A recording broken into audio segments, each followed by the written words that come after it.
Je suis en train de me rendre compte que c'est peut-être un de mes triggers préférés à faire. Pas à écouter, mais à faire. Enfin bref. Messieurs, dames, bienvenue dans cette toute nouvelle vidéo. Je me mets un petit peu face à vous. J'espère que vous allez toutes et tous magnifiquement bien ce soir. On se retrouve pour une toute nouvelle vidéo.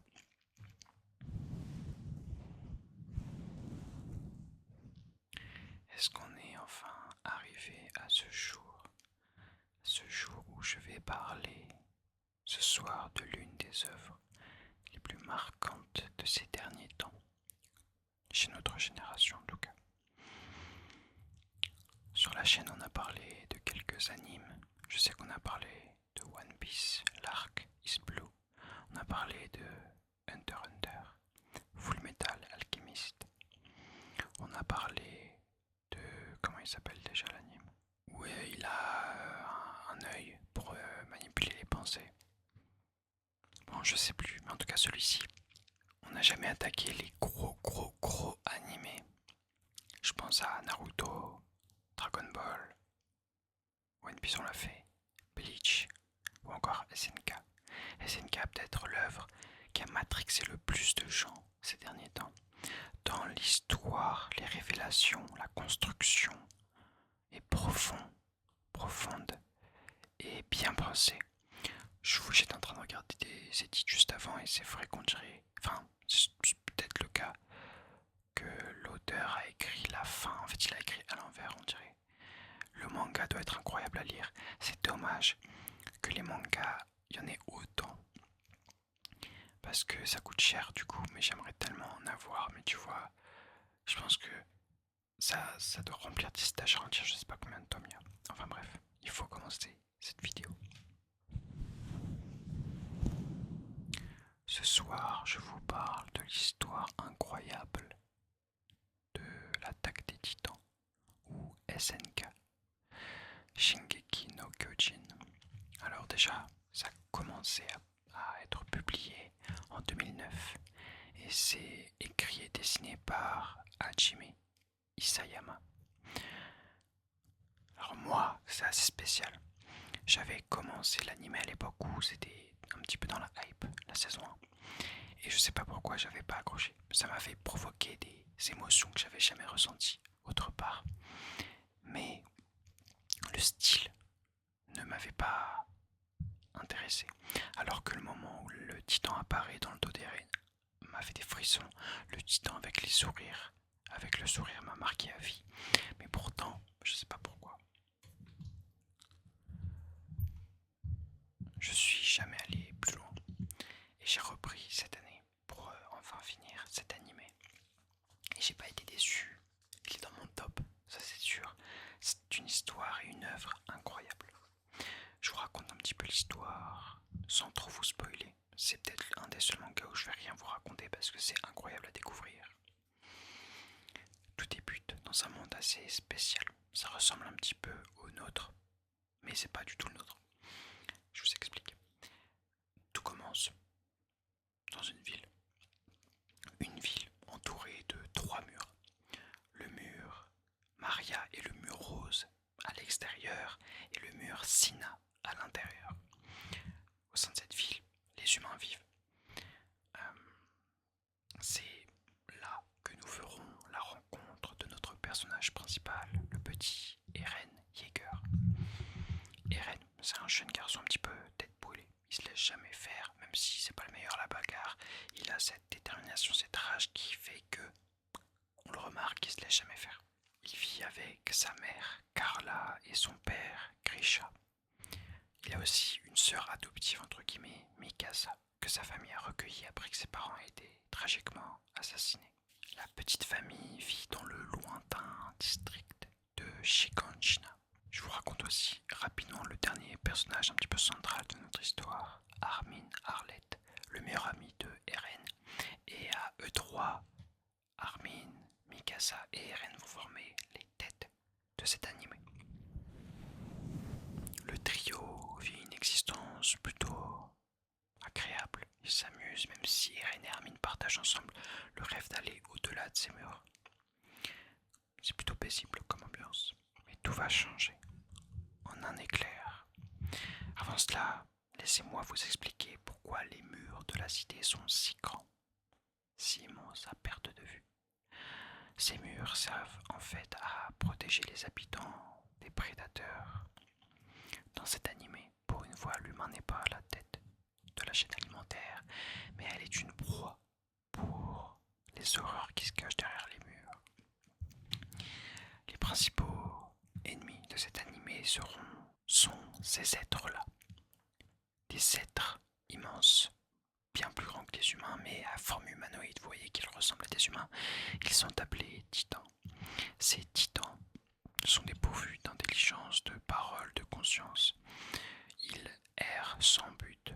On sait juste que leur instinct s'active dès qu'ils voient des humains, puisqu'ils veulent à tout prix les manger. Il en existe de tailles et de corpulences différentes. On a aussi les déviants. Les déviants, c'est des titans assez imprévisibles dans leur manière de se déplacer. On a l'impression qu'ils sont un petit truc en plus. Et pendant très longtemps, les humains n'ont pas été de taille face à ces prédateurs. C'est pourquoi il y a 100 ans, les murs ont été érigés. Et depuis 100 ans, les humains vivent en paix. Jusqu'à ce jour, comme je le disais, un éclair soudain va perturber le quotidien paisible de nos habitants, surtout ceux de Shiganshina. Lorsque tout le monde se retourne vers l'éclair, une vision d'horreur, une tête monstrueuse dépasse du mur, sachant que le mur fait plus de 50 mètres. C'est un titan comme on n'en avait jamais vu auparavant, plus effrayant, plus terrifiant, plus grand que tous les titans que l'humanité a connus jusqu'à ce jour. Il sera plus tard appelé Titan colossal. Ce titan colossal qui a sûrement traumatisé une bonne génération d'enfants. C'est la première fois qu'il apparaît et il va détruire la porte du district, laissant entrer tous les autres titans. On va voir un deuxième titan aussi par la suite, titan spécial, que l'humanité appellera titan cuirassé, puisqu'il a comme une armure sur lui. Et à eux deux, les titans vont détruire les fortifications des humains pour laisser rentrer les titans classiques, et ainsi provoquer chaos et destruction. Ces deux titans disparaissent presque aussitôt, mais les humains fuient pour leur vie. Et malheureusement, parmi les très nombreux morts, plus de 10 000, ce jour-là, il y aura la mère d'Eren. Et depuis ce jour, Eren portera en lui une rage, une haine envers les titans incommensurable. Il se jurera de les exterminer tous jusqu'au dernier. Pour se donner une chance contre les titans, les humains ont créé une arme spéciale, l'équipement tridimensionnel. C'est quelque chose qui leur permet de se projeter en l'air grâce à du gaz et un petit peu à la manière de Spider-Man, s'accrocher aux bâtiments, s'accrocher aux arbres, s'accrocher aux titans avec des câbles pour se hisser à leur hauteur et ainsi trancher leur unique point faible connu à ce jour, la nuque.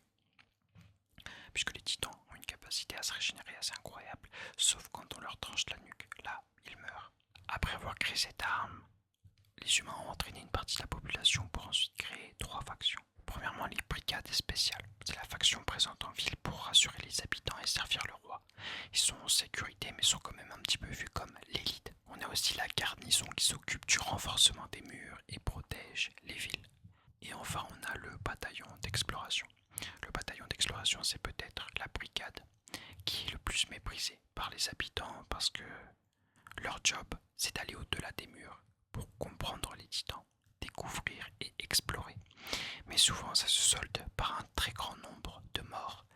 Et donc, les familles qui attendent le retour de leur fils, de leur père, de leur amant, ont le cœur déchiré en les voyant rentrer bredouilles et en plus avec des cadavres sur les bras. Donc forcément, c'est un petit peu une case à part. On est pas mal de temps plus tard après le drame de Shiganshina. Armin, Mikasa et Eren ont bien grandi et décident ensemble de s'engager dans l'armée. La première année de l'armée consiste en un entraînement assez général avec tous les membres de cette année. En fait, c'est par promotion. Et en fait, pendant toute cette année, ils vont s'entraîner. Certains vont abandonner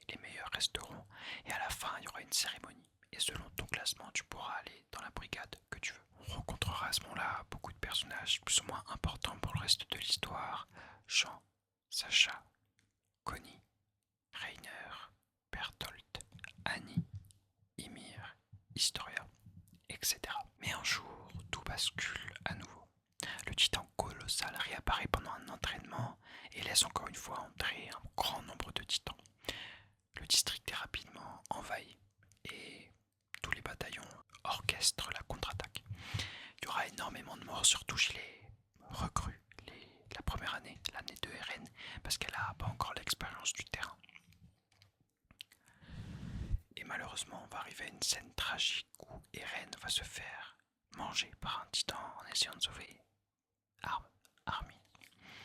Mikasa, quand elle voit ça, elle est folle de rage et elle décide, elle rentre dans une haine à vouloir tuer chaque titan parce que Mikasa est un petit peu amoureuse de Eren et elle perd un petit peu son sang-froid et à cause de ça, elle va se retrouver à court de gaz face à un titan gigantesque. Donc à ce moment-là, on se dit mais attends, on vient de perdre Eren. Armin, il est traumatisé sur un toit et Mikasa va se faire manger. Mais là, contre toute attente, quelqu'un d'assez particulier va venir sauver Mikasa. Comme vous le voyez, c'est bien un titan qui sauve un humain. Ce titan est différent, un petit peu à la manière du titan colossal ou du titan cuirassé. Il semble doté d'une intelligence. Et surtout, il tape les titans en fait. Il défend Mikasa et tue les titans. C'est la première fois que l'humanité voit ça, un titan qui tue un autre titan. Vous imaginez, un petit peu à la place de ces humains, ils ne connaissent rien de ces êtres, qui veulent simplement les tuer. Et pendant tout l'anime, on va découvrir quelques petites choses qui vont nous amener à penser beaucoup plus large. Ce titan, ce mystérieux allié apparu nulle part, redonne de l'espoir aux brigades qui finiront par éteindre les titans. Ils se disent mais c'est bizarre, ce titan qui nous aide, et ils sont pas mécontents quand ils voient qu'au bout d'un moment il finit par s'écrouler de fatigue et meurt. Ils se disent bah c'est bon, un problème de moins réglé, sachant qu'il était très fort, sauf que quand le titan s'évapore, quelque chose se cache dans sa nuque. Une personne, et ce n'est nul autre que Eren lui-même. Eren se trouvait dans la nuque du titan. Si, à ce moment-là, après ces révélations, l'humanité va être un petit peu réticente à l'idée d'avoir un titan parmi ses rangs, ils vont vite se rendre compte de l'impact stratégique que va avoir Eren dans leur reconquête face au titan. Donc à ce moment-là, on va voir plusieurs opérations se mettre en place en utilisant la force d'Eren pour servir l'humanité. Il va intégrer avec tous ses amis le bataillon d'exploration et sera sous le joug de Erwin, le major, le chef du bataillon, et Levi, sûrement l'être humain le plus fort connu à ce moment-là. Beaucoup de choses vont se passer, beaucoup d'événements, beaucoup de révélations étonnantes qui doivent être découvertes par vous-même une fois qu'on a cette base. L'apparition de plusieurs titans spéciaux. Il n'y a pas que le cuirassé, il n'y a pas que le colossal. Beaucoup de révélations sur pourquoi des humains se cachent dans les titans. L'identité de traîtres au sein des humains. Tous ces épisodes qui vont vous régaler. Faisons de notre côté un petit bond dans le temps. À un moment particulier, Eren et ses amis font la découverte surprenante de la vérité qui entoure les murs de leur cité. Ça, je vais vous l'expliquer. Si vous voulez vraiment pas vous spoil, ne m'écoutez pas. C'est un peu l'explication du lore sans vous révéler le véritable impact. En fait, la ville dans laquelle ils sont n'est pas le